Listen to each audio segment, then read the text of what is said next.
ndabasuje kandi mbahaye ikaze ndetse ishimwe.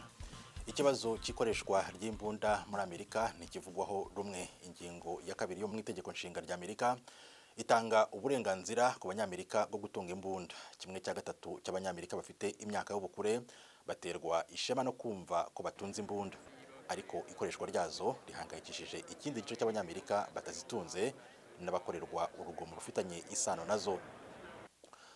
Umubare munini w'abanyamerika bahangayikishijwe n'iki kibazo bavuga ko batewe ubwoba no kuba nta hantu bakijya ngo bumve batekanye. Batanga urugero rwo mu masoko, mu nsengero, mu mashuri cyangwa mu minsi mikuru. Muri leta ya Alabama iherereye mu majyepfo y'Amerika, kuri iki cyumweru abantu 4 bapfuye barashwe, abandi 28 barakomereka bikomeye ubwo bizihizaga isabukuru y'amavuko y'umwe muri bo.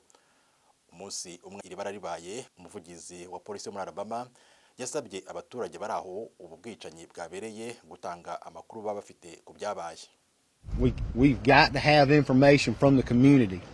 So if you amakuru tugomba kuyabona tuyahawe n'abaturage. Niba uri mu rugo cyangwa uzi umuntu waba afite amakuru ayo ariyo yose y'ibyabaye mu ijoro ryakeye, ntabwo mfite uko nabishimangira ku buryo buhagije. Uko waba utekereza ayo makuru yaba angana kose, dukeneye kuyadusangiza. Abantu 4 babuze ubuzima bwabo, abandi 28 ni indembe. Niyo mpamvu hari ngombwa gusaba buri wese gukomeza gusengera aba bantu ngo bakire vuba. Ubwicanyi bumaze kuba, guverineri wa leta Alabama Giteye yanyujije ubutumwa ku rubuga rwa Twitter agira ati, mbabajwe n'abantu ba Daredevil na bagenzi banjye bakomoka hano muri Alabama. Ibikorwa by'urugomo nta mwanya bifite muri leta yacu, kandi amakuru y'ibyabaye dukomeje kwegezwaho n'inzego zibishinzwe uko agenda aboneka. Annette Allen ni nyirakuru w'umwe mu bana 4 warashwe arapfa. Uyu Allen yavuze ko umwuzukuru we Phil Dondell yizihizaga isabukuru y'imyaka 16 ya mushiki we Alexis ubwo amasasu yatangiraga kumvikana. Uyu mwana yendaga kurangiza amashuri yisumbuye mu byumweru bike biri imbere. Mu butumwa bwa Perezida Joe Biden nawe wabajwe n'ubu bwicanyi, yavuze ko igihugu cyongeye gushengurwa n'ubundi bwicanyi bwahitanye abandi bana b'abanyamerika kubera urugomo rw'imbunda. Muri iri tangazo, Perezida Biden umaze igihe kinini ashaka gushyiraho ingamba zikarishye zirebana n'ikoreshwa ry'imbunda, yibajije aho igihugu cyerekeza mu gihe abana badashobora kujya mu minsi mikuru yabo y'amavuko badafite ubwoba. Uwitwa Heidi Smith, umuyobozi wa Lake Martin Community Hospital, ibitaro bamwe mu bakomerekeye muri iyi sabukuru bahise bajyanwamo, yavuze ko 6 muri bo basezerewe, abandi 9 bakajyanwa mu bindi bitaro bifite ubushobozi bwisumbuyeho. Mu kwezi kwa gatatu k'umwaka wa 2021 ubwo abandi bantu 10 bari bamaze kwicwa barashwe muri leta ya Colorado, Perezida Joe Biden yavuze ko adakwiye gutegereza undi munota cyangwa isaha ngo hafatwe ingamba zo kurengera ubuzima bw'abantu mu gihe kizaza. Yavuze ibi yumvikanisha ko iki atari ikibazo kigomba gukemurwa n'ishyaka, ahubwo ko ari ikibazo cy'abanyamerika bose kizarokora ubuzima bw'abatuye igihugu bose, kandi hakwiye kugira igikorwa. Mu mwaka wakurikiyeho, Perezida Joe Biden yongeye kumvikana agira ati, hakurikijwe imibare itangwa n'ikigo cy'igihugu gishinzwe kurwanya no gukumira indwara, imbunda nizo ziza ku mwanya wa mbere mu kwica abana muri Amerika. Ku mwanya wa mbere, umubare munini kurusha abicwa n'impanuka cyangwa kanseri. Perezida Joe Biden yumvikanisha uburemere bw'iki kibazo, yavuze ko mu myaka 20 ishize umubare w'abana benshi bagiye bapfa barasiwe ku mashuri, uruta kure uw'abapolisi bashinzwe umutekano hamwe n'abasirikare bapfuye bari mu kazi kabo.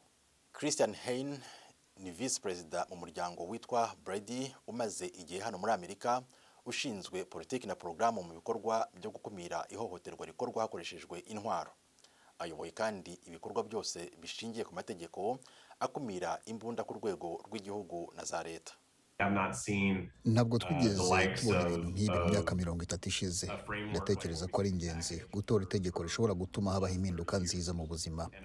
Ibi tubona ni ibimenyetso byerekana ko dushobora kwemeza amategeko arebana n'ikibazo cy'imbunda. Kubera impamvu rero ndatekereza ko amasezerano agiyeho byaba ari ingenzi.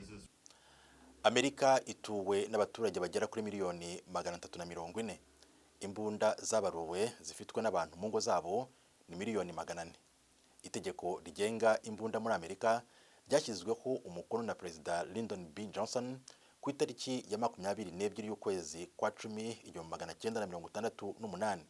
Ikigo cy'igihugu gishinzwe indwara no kuzikumira CDC cyatangaje ko muri iyi myaka 55 ishize kuva itegeko rigenga imbunda rigiyeho, abanyamerika barenga miliyoni 1.5 bapfiriye mu bikorwa bifitanye isano n'imbunda.